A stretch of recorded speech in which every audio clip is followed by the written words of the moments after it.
ನನ್ನ ನೆಚ್ಚಿನ ಇಲಾಖೆಯ ಮನೆಯ ಜಂಟಿ ಪೊಲೀಸ್ ಆಯುಕ್ತ ಶ್ರೀ ಕಾರ್ತಿಕ್ ರೆಡ್ಡಿ ಸರ್ ಹಾಗೂ ದಕ್ಷ ಐಪಿಎಸ್ ಅಧಿಕಾರಿ ಅನೂಪ್ ಶೆಟ್ಟಿ ಸರ್ ಹಾಗೂ ವೇದಿಕೆ ಮೇಲಿನ ಎಲ್ಲ ಸಿಎಂಸಿ ಅಧಿಕಾರಿ ಉಪಸ್ಥಿತರಿರುವಂತಹ ನನ್ನೆಲ್ಲ ಸಹೋದ್ಯೋಗಿ ಮಿತ್ರರಿಗೆ ಹಾಗೂ ಪತ್ರಿಕಾ ಮತ್ತು ದೃಶ್ಯ ಮಾಧ್ಯಮದವರಿಗೆ ಈ ದಿನ ನಮ್ಮ ಶಾಲಾ ಮಕ್ಕಳಿಂದ ಬೆಂಗಳೂರು ನಗರ ಸಂಚಾರ ಪೊಲೀಸರಿಗೆ ಅಭಿನಂದನಾ ಕಾರ್ಯಕ್ರಮವನ್ನು ಹಮ್ಮಿಕೊಂಡಿರುವಂತದ್ದು ಬಹಳ ಸಂತೋಷದ ಸಂಗತಿ.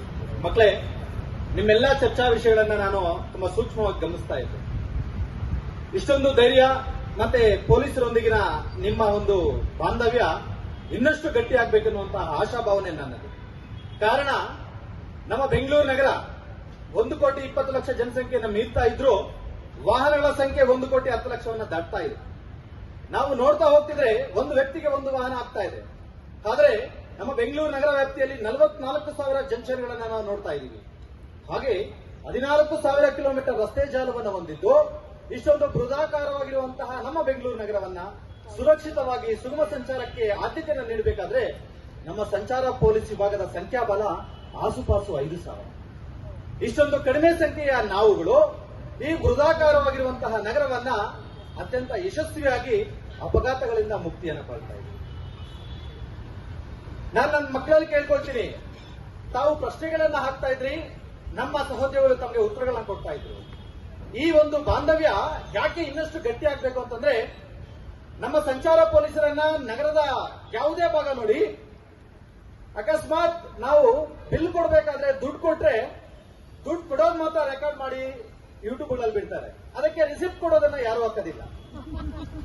ಅದ ನಿಮ್ಮ ಮನಸ್ಥಿತಿಗಳಲ್ಲೂ ಸಹ ಸಂಚಾರ ಪೊಲೀಸರು ಭ್ರಷ್ಟರು ಅನ್ನುವಂತಹ ಮನೋಭಾವನೆ ಬರ್ತದೆ. ಮಕ್ಕಳೇ, ಇಡೀ ಬೆಂಗಳೂರು ನಗರ ಸಂಚಾರ ಪೊಲೀಸರು ನಮ್ಮ ಇಲ್ಲಿರುವಂತಹ ಎಲ್ಲ ಸಹೋದ್ಯೋಗಿಗಳು ಸಹ SARS student association for road safety ಎನ್ನುವಂತಹ ಒಂದು ವಿಭಾಗದ ಮೂಲಕ ಪ್ರತಿ ಶಾಲೆ ಮತ್ತು ಕಾಲೇಜು, ಪ್ರತಿ ಪಾರ್ಕ್ಗೂ ಸಹ ತೆರಳಿ ಹುಟ್ಟುವ ಮಕ್ಕಳಿಗೂ ಅರಿವನ್ನು ಕೊಟ್ಟು ವಯೋವೃದ್ಧರಿಗೂ ಸಹ ರಸ್ತೆ ಸುರಕ್ಷತೆ ಬಗ್ಗೆ ಜಾಗೃತಿಯನ್ನು ಮೂಡಿಸಲಿಕ್ಕೆ ನಾವೆಲ್ಲರೂ ಸಹ ಒಂದು ಪಟ್ಟನ್ನ ಪಡ್ಕೊಂಡಿದ್ದೀವಿ.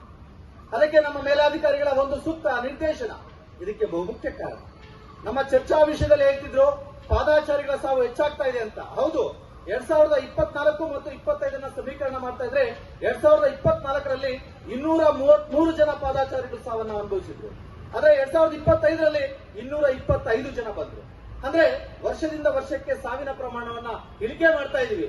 ಆದ್ರೆ ದಿನದಿಂದ ದಿನಕ್ಕೆ ವಾಹನಗಳ ನೋಂದಣಿಯನ್ನು ಮಾತ್ರ ನಾವು ಇಳಿಕೆ ಮಾಡ್ಲಿಕ್ಕೆ ಆಗ್ತಾ ಇಲ್ಲ. ಒಂದು ದಿನ ಪ್ರತಿ ಶತನ ನೋಡ್ತಾ ಇದ್ರೆ ಒಂದು ದಿನಕ್ಕೆ ಕನಿಷ್ಠ 2,000 ವಾಹನಗಳು ನೋಂದಣಿ ಆಗ್ತಾ ಇದೆ. ರಸ್ತೆಗಳ ಅಗಲ ಆಗ್ತಾ ಇಲ್ಲ, ಜನಸಂಖ್ಯೆ ಕಡಿಮೆ ಆಗ್ತಿಲ್ಲ, ವಾಹನಗಳಂತೂ ಕಡಿಮೆನೇ ಆಗ್ತಾ ಇಲ್ಲ. ಆದ್ರೆ ನಮ್ಮ ಪೊಲೀಸರ ಒಂದು ಕರ್ತವ್ಯ ಅನ್ನುವಂಥದ್ದು ನಮ್ಮ ಮೇಲಾಧಿಕಾರಿಗಳ ಮಾರ್ಗದರ್ಶನದಲ್ಲಿ ಬಹಳ ಹೆಚ್ಚಿಗೆ ಆಗ್ತಾ ಇದೆ. ಈ ನಿಟ್ಟಿನಲ್ಲಿ ಶಾಲಾ ಮಕ್ಕಳು, ನೀವು ಈ ಜಗದ ಬದಲಾವಣೆಯನ್ನ ನಿರ್ಮಿಸಲಿಕ್ಕೆ ನಿಮ್ಮಿಂದ ಮಾತ್ರ ಸಾಧ್ಯ ಆಗ್ತಾ ಇದೆ. ಈ ನಿಟ್ಟಿನಲ್ಲಿ ಮಕ್ಕಳೇ, ನಿಮ್ಮ ಕಣ್ಣೆದುರಿಗೆ ನೀವು ಹೇಳ್ತಿದ್ರಿ ನಾವು ಟ್ರಾಫಿಕ್ ರೂಲ್ಸ್ ನ ಹೇಗೆ ಜನರಿಗೆ ಹೇಳಬೇಕು ಅಂತ. ನಮ್ಮ ಸಹೋದ್ಯೋಗಿಗಳು ಹೇಳ್ತಾ ಇದ್ರು, ನೋಡಿ, ನಿಮ್ಗೆ ಪಬ್ಲಿಕ್ ಐ ಆಪ್ ಎನ್ನುವಂತದನ್ನ ಕೊಟ್ಟಿದೀವಿ, ನಿಮ್ಮ ಹತ್ರ ಮೊಬೈಲ್ ಇರೋದಿಲ್ಲ. ನಿಮ್ಮ ಪೋಷಕರೊಂದಿಗೆ ಹೋಗುವಾಗ ನಿಮ್ಮ ಅಪ್ಪ ಅಮ್ಮ ಅಣ್ಣ ತಮ್ಮಂದ್ರಿಗೆ ನೀವೆಲ್ಲರೂ ಸಹ ಬುದ್ಧಿ ಹೇಳ್ಬೇಕು. ಅಪ್ಪ, ನಾವು ಇನ್ನೊಬ್ಬರಿಗೆ ಸಂಚಾರ ನಿಯಮಗಳನ್ನ ಪಾಲನೆ ಮಾಡಿ ಅಂತ ಹೇಳ್ಬೇಕಂತಂದ್ರೆ ಮೊದಲು ನಾವು ಸಂಚಾರ ನಿಯಮಗಳನ್ನ ಪಾಲಿಸಬೇಕು. ಹೌದಲ್ವ ಮಕ್ಕಳೇ? ಸಮವಸ್ತ್ರ ದಾರಿ ಮಕ್ಕಳು ಬರ್ತಾ ಇದ್ರೆ ಅಪ್ಪ ಅಥವಾ ಅಮ್ಮ ಮಾತ್ರ ಹೆಲ್ಮೆಟ್ ಹಾಕಿರ್ತಾರೆ, ಹಿಂದೆ ಮಗುನ್ ಕುಳಿಸ್ಕೊಂಡಿರ್ತಾರೆ, ಅವ್ರಿಗೆ ಹೆಲ್ಮೆಟ್ ಹಾಕ್ಸಿದಿಲ್ಲ. ನಾವುಗಳು ಅಂತ ಮಕ್ಕಳನ್ನ ಹಿಡಿಯಕ್ಕೂ ಹೋಗೋದಿಲ್ಲ. ಕಾರಣ ಯಾಕೆ ಹೇಳಿ? ಶಾಲಾ ಮಕ್ಕಳು ಶಾಲೆಗಳಿಗೆ ಹೋಗ್ತಿರ್ತಾರೆ, ಸಮಯ ವ್ಯರ್ಥ ಮಾಡಿ ಅವರ ವಿದ್ಯಾಭ್ಯಾಸವನ್ನ ನಾವು ಮೋಸ ಮಾಡಬಾರ್ದು ಅಂತ ಒಂದು ದಿಸೆಯಲ್ಲಿ ನಾವು ಅದನ್ನ ತಪ್ಪನ್ನೇ ಮಾಡ್ತಾ ಇರ್ತೀವಿ. ಆದ್ರೆ ಮಗುವಿನ ಭವಿಷ್ಯ ನೋಡ್ತಾ ಇರ್ತೀವಿ. ಆದ್ರೆ ಬಹುತೇಕ ಕಡೆಗಳೇ ನಮ್ಮ ಸಂಚಾರ ಪೊಲೀಸರು ಅಂತವರಿಗೂ ಸಹ ತಡೆದು ನೀವು ಹೆಲ್ಮೆಟ್ ಹಾಕೋದಲ್ಲ, ಮಕ್ಕಳಿಗೂ ಹೆಲ್ಮೆಟ್ ಹಾಕ್ಸಿ ಅಂತ ಪೋಷಕರಿಗೆ ಅರಿವನ್ನ ಕೊಡ್ತಾ ಇರ್ತೀವಿ. ನೋಡಿ ಮಕ್ಕಳೇ, ನಿಮ್ಮ ಅಪ್ಪ ಅಥವಾ ಅಮ್ಮ ಅಥವಾ ನಿಮ್ಮ ಮನೆಯ ಸದಸ್ಯರುಗಳು ಒಂದು ಮೊಬೈಲ್ ತಗೊಂಡ್ರೆ ಅದಕ್ಕೆ ಒಂದು ಕ್ಷಣನೂ ಯೋಚನೆ ಮಾಡದೆ ಫಟ್ ಅಂತ ಮೊಬೈಲ್ ಅಂಗಡಿಗೆ ಹೋಗ್ಬಿಟ್ಟಿದ್ದು ಒಳ್ಳೆ ಪೌಚ್ ಹಾಕ್ಸ್ಕೋತಾರೆ, ಒಳ್ಳೆ ಸ್ಕ್ರೀನ್ ಗಾರ್ಡ್ ಹಾಕ್ಸ್ಕೋತಾರೆ. ಯಾಕೆಂದ್ರೆ ಬೆಲೆ ಬಾಳುವಂತಹ 5,000ದಿಂದ 50,000 ಫೋನ್ ಕೆಳಗಡೆ ಬಿಟ್ಟರೆ ಹೊಡೆದೋಗುತ್ತೆ, ಮತ್ತೆ ತಗೊಳ್ಬಹುದು. ಆದ್ರೆ ನಾವು ದ್ವಿಚಕ್ರ ವಾಹನದಲ್ಲಿ ಹೋಗುವಾಗ ಹೆಲ್ಮೆಟ್ ಇಲ್ಲದೆ ರಸ್ತೆ ಮೇಲೆ ಬಿದ್ದು ಹತ್ತಾಡಿದಾಗ ನಮ್ಮ ಜೀವನೂ ಹೋಗ್ಬೋದು ಅಂತ ಗೊತ್ತಿರುತ್ತೆ, ಮರು ಜೀವ ಅದನ್ನು ತರಲಿಕ್ಕೆ ಸಾಧ್ಯ ಇಲ್ಲ ಅನ್ನೋದು ಗೊತ್ತಿರುತ್ತೆ. ಆದ್ರೂ ನಾವು ಆ ಹೆಲ್ಮೆಟ್ ಅನ್ನುವಂಥದ್ದನ್ನ ನಾವು ಧರಿಸದೆ ನಾವು ಬೇಜವಾಬ್ದಾರಿಯನ್ನು ತೋರಿಸ್ತೀವಿ. ಮಕ್ಕಳೇ, ನೀವೆಲ್ಲರೂ ಸಹ ನಾಳೆ ಬದಲಾಯಿಸ್ತೀವಿ ಅಂತ ಹೋಗ್ಲಿಕ್ಕೆ ಹೋಗ್ಬೇಡಿ, ಹಿಂದೆ ಬದಲಾಯಿಸಿ. ನಮ್ಮ ಮನೆಗಳಲ್ಲಿ ನಮ್ಮ ಪೋಷಕರೊಂದಿಗೆ ಹೋಗುವಾಗ ಅಪ್ಪ ನಿನ್ಗೂ ಹೆಲ್ಮೆಟ್ ಇರ್ಬೇಕಾದ್ರೆ ನನಗೂ ಹೆಲ್ಮೆಟ್ ಬೇಕು, ಹೌದಲ್ಲ ಮಕ್ಳೇ? ಅಪ್ಪ ನಾವಿಬ್ರು ಅಕ್ಕಂಗಿರಿದೀವಿ, ಇಬ್ಬರನ್ನು ಕೂರ್ಸ್ಕೊಂಡೋಗಿ ಅಂತಂದ್ರೆ ಇಲ್ಲ, ಇದು ದ್ವಿಚಕ್ರ ವಾಹನ, ನಾವಿಬ್ರೇ ಹೋಗ್ತೀವ, ನನ್ನನ್ನಾದ್ರೂ ಕರ್ಕೊಂಡೋಗು, ನಮ್ಮ ತಂಗಿನಾದ್ರೂ ಕರ್ಕೊಂಡೋಗು. ಹೇಳ್ತೀರಾ ಮಕ್ಳೇ? ಆದ್ರೆ ಇದ್ರಲ್ಲಿ ಎಷ್ಟು ಜನ ಕುಡಿತೀರಾ ನೀವು? ಕುಡಿಯೋರಿದ್ದೀರಾ?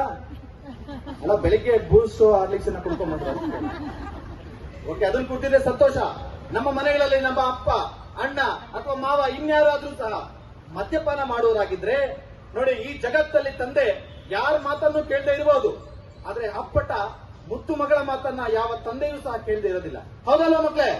ಹಾಗಾಗಿ ನಮ್ಮ ಮನೆಗಳಲ್ಲಿರುವಂತಹ ನಮ್ಮ ಅಪ್ಪ, ಅಣ್ಣ, ಇನ್ನಿತರೆ ನಮ್ಮ ಪುರುಷ ಪ್ರಧಾನರನ್ನ ನಾವೇನ್ ಮಾಡ್ಬೇಕು ಅಂತಂದ್ರೆ, ಅಪ್ಪ ನೀವು ಕುಡಿಯೋ ತಪ್ಪು ಅಂತ ನಾನು ಹೇಳೋದಿಲ್ಲ, ನಿಮ್ಮ ಖುಷಿನೋ ದುಃಖನೋ ಗೊತ್ತಿಲ್ಲ, ಆದ್ರೆ ಕುಡಿದ ಮೇಲೆ ದಯಮಾಡಿ ಗಾಡಿಯನ್ನ ಓಡಿಸಬೇಡಿ, ಕಾರನ್ನ ಚಲಾಯಿಸಬೇಡಿ ಅನ್ನುವಂತಹ ಬುದ್ಧಿ ಮಾತನ್ನ ನೀವು ಹೇಳ್ತೀರಾ ಮಕ್ಳೇ? ಹೇಳಲೇಬೇಕು. ಯಾಕೆ ಅಂತಂದ್ರೆ ಇವತ್ತಿನ ಕಾಲದಲ್ಲಿ ಹಿಂದೆ ಪ್ಲೇಗ್, ಕಾಲರ, ಮಲೇರಿಯಾ ಇತ್ತು, ಇತ್ತೀಚೆಗೆ ಕೋವಿಡ್ ಬಂತು, ಎಲ್ಲ ಸಾಯ್ತಾ ಇದ್ರು ಅಂತ. ಮಕ್ಳೇ, ಇದು ದೊಡ್ಡ ಸಾವಲ್ಲ, ಅವೆಲ್ಲ ದೊಡ್ಡ ಸಾವಲ್ಲ. ಇವತ್ತು ಪ್ರತಿ ದಿನ ನಮ್ಮ ರಸ್ತೆ ಅಪಘಾತಗಳ ಸಾವನ್ನ ನೀವೆಲ್ಲರೂ ನೋಡ್ತಾ ಇರ್ತೀರಾ. ಇದಕ್ಕೆ ತಾಜಾ ಉದಾಹರಣೆ ತಮಿಳುನಾಡು ಹೊಸೂರಿನ ಒಬ್ಬ ಪ್ರತಿಷ್ಠಿತ MLA ಮಗ ಸಹ ರಸ್ತೆ ಅಪಘಾತದಲ್ಲಿ ಮದ್ಯಪಾನ ಮಾಡ್ಕೊಂಡು ಬಂದೇ ನಮ್ಮ ಕೋರಮಂಗಲ ಸಮೀಪ ರಸ್ತೆ ಅಪಘಾತದಿಂದ ಸಾವನ್ನ ಅನುಭವಿಸಿದ್ರು. ನಿಜನ ಸುಳ್ಳ? ಅಷ್ಟೇ ಅಲ್ಲ ಮಕ್ಳೇ, ನಮ್ಮ ಕನ್ನಡದ ಖ್ಯಾತ ನಟ ಯಾರು ಯಾರು ಸಂಚಾರಿ ವಿಜಯ್ ನೋಡಿ, ಮನೆ ಸಮೀಪ ಯಾವುದೋ ಮೆಡಿಕಲ್ ಶಾಪ್ ಹೋಗ್ಬೇಕು ಅಂತ ಹೋದಾಗ್ಲೂ ಸಹ ಸ್ಕಿಲ್ಟ್ ಆಗಿ ಬಿದ್ದಿರ್ತಾರೆ, ಅದೇ ತಲೆಗೇಟಾಗಿ ಸಾವನ್ನ ಅನುಭವಿಸಿರ್ತಾರೆ. ಅಷ್ಟೇ ಅಲ್ಲ, ನಮ್ಮ ಖ್ಯಾತ ನಟ ಶಂಕರ್ ನಾಗ್ ಸಾಹೇಬ್ರು ಸಹ ಎಲ್ಲಿ ಸತ್ತಿದ್ದು? ರಸ್ತೆ ಅಪಘಾತದಲ್ಲಿ. ಹಾಗಾಗಿ ಮಕ್ಕಳೇ, ಯಾವ ಸಮಯದಲ್ಲಿ ಈ ಅಪಘಾತ ಎನ್ನುವಂತಹ ರೋಗ ನಮ್ಮನ್ನ ಸಾವಿನ ದವಡಿಗೆ ಸಿಲುಕಿಸುತ್ತೋ ಗೊತ್ತಿಲ್ಲ. ಆ ಕಾರಣಕ್ಕೆ ಸಂಚಾರ ನಿಯಮಗಳನ್ನ ನಾವೆಲ್ಲರೂ ಪಾಲಿಸಲೇಬೇಕು.